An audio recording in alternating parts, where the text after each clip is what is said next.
1975 সালের এই দিনকে কালো দিবস হিসাবে বিভিন্ন সময় পালন হচ্ছে, কিন্তু আমি দেখতেছি যে এই অন্তর্বর্তীকালীন সরকার শেখ মুজিবুর রহমানের মতো আরেকটি কালো দিবস রচনা করতে যাচ্ছে। আর একটা দ্বিতীয় কালো দিবস যাতে না হয় সেই কারণে আমাদের সকলকে ঐক্যবদ্ধ হয়ে এই অন্তর্বর্তীকালীন সরকারের কাছে বিভিন্ন পর্যায় থেকে বিভিন্ন ভাগ থেকে আমাদেরকে দাবি দেওয়া উত্থাপন করে তাদেরকে অতি দ্রুত, আবারও বলি অতি দ্রুত আপনারা একটা রোডম্যাপ, নির্বাচনী রোডম্যাপ ঘোষণা করে নির্বাচন দিন। নির্বাচনের মাধ্যমে সাধারণ জনগণ তাদের ভোট প্রয়োগ করে যে দলকে নির্বাচনে জয়লাভ করবে তারাই এই দেশ চালাবে, তারা আইন প্রণয়ন করবে, তারা দেশ চালাবে। আপনারা কেউ ছাত্র, কেউ ব্যবসায়ী, কেউ এনজিও চালান, কেউ সুদের ব্যবসা করেন, আপনারা এই সংক্ষেপে দ্রুত এই 2025 সালের ভিতরেই আমি বলবো আপনারা নির্বাচনে রোডম্যাপ দিবেন, নির্বাচন দিবেন, এবং আপনারা যারা শিক্ষা প্রতিষ্ঠানে পড়াশোনা করেন তারা শিক্ষা প্রতিষ্ঠানে চলে যাবেন, যারা ব্যবসা করেন তারা ব্যবসা প্রতিষ্ঠানে চলে যাবেন, যারা এনজিও ব্যবসা করেন তারা এনজিও ব্যবসায় চলে যাবেন। রাজনীতিবিদরা দেশ চালাবে, রাজনীতিবিদদের হাতে আপনারা ক্ষমতা ছেড়ে দিয়ে, ক্ষমতা তুলে দিয়ে আপনাদের জায়গায় আপনারা চলে যান। এই আরেকটা নতুন এই গণতন্ত্র হত্যা দিবসে তৈরি করবেন না, তাহলে এই দেশের জনগণ, এই দেশের জাতীয়তাবাদী শক্তি আপনাদেরকে ছেড়ে দিবে না। এই দেশের জাতীয়তাবাদী শক্তি বাংলাদেশের 60% লোক এই দেশের বাংলাদেশ জাতীয়তাবাদী শহীদ জিয়ার আদর্শের সৈনিক, দেশ নেত্রী বেগম জিয়ার আদর্শে লালন করে এবং তারেক জিয়াকে ভালোবেসে রাজনীতি করে।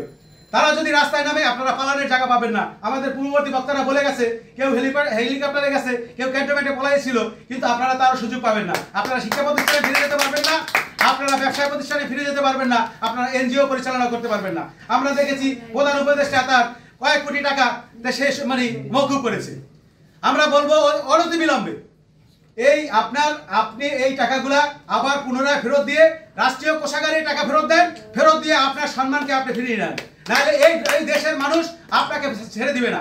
বাংলাদেশের প্রতিটি ক্ষেত্রে আমরা দেখেছি 17 বছর দমন পীড়ন দুঃশাসনের রাজনীতি। এই বিষবৃক্ষকে উল্টানোর জন্যে, এই বিষবৃক্ষকে উপড়ে ফেলার জন্যে দেশনায়ক তারেক রহমানের যে অবদান আমরা 24-এর গণ অভ্যুত্থানে দেখেছি, তার নেতৃত্বে যেভাবে আপামর জনসাধারণ এই গণতন্ত্র পুনরুদ্ধারে কাজ করেছে এবং এই বিপ্লবকে সফল করতে আপামর জনসাধারণের যে সম্পৃক্ততা তা আমরা লক্ষ্য করেছি এবং সেই সফলতা পেয়েছি। আমরা আজ 24-এর গণ অভ্যুত্থানের পরে দাঁড়িয়ে আবারও দেখছি কিছু সেই শক্তি যেন আমাদের ছোঁয়াচে রোগে পূর্ণ হয়ে গেছে। সেই গণতন্ত্র হত্যার যে ছোঁয়াচে রোগ, সেই রোগে সংক্রমিত হচ্ছে। আমি দেশবাসীর কাছে আজকের এই আলোচনা অনুষ্ঠান থেকে আহ্বান রাখতে চাই, আমরা গণতন্ত্রকে হত্যা করতে দেব না এবং সর্বোচ্চভাবে প্রতিরোধ করার চেষ্টা করব। বাংলাদেশের ক্ষেত্রে যদি জুলাই বিপ্লব বলেন তাহলে হাসিনার দুর্গ, যেটাকে আপনার গণভবনের পতন আমরা হয়তো বলতে পারতাম, কিন্তু সেই টার্মটা আমাদের কোনো বুদ্ধিজীবী ব্যবহার করেন নাই বলে আমরা গণভবনের পতন বলি না, আমরা হাসিনা রাজত্বের পতন বলি, অথবা গণ অভ্যুত্থান বলি, অথবা গণ বিপ্লব বলি, যেটাই বলি।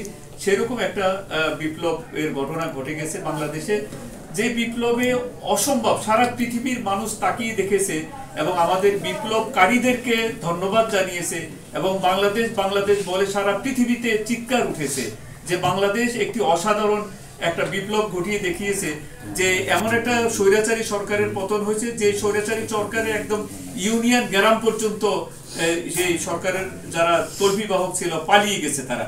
এটা একটা সারা পৃথিবীর জন্য এটা একটা নজির যে অপরাধ করে পার পাওয়া যায় না, প্রচুর টাকা এবং প্রচুর অস্ত্র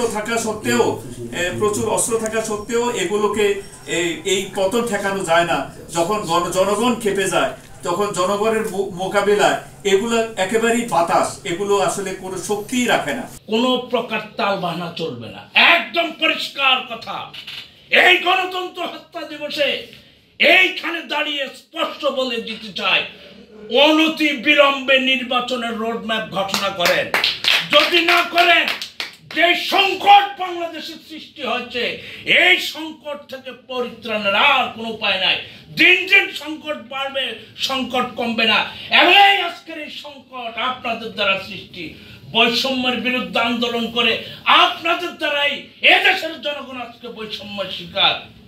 সুতরাং সাবধান, যত দ্রুত পারেন যত খেলা খেলেন, অসুবিধা নেই।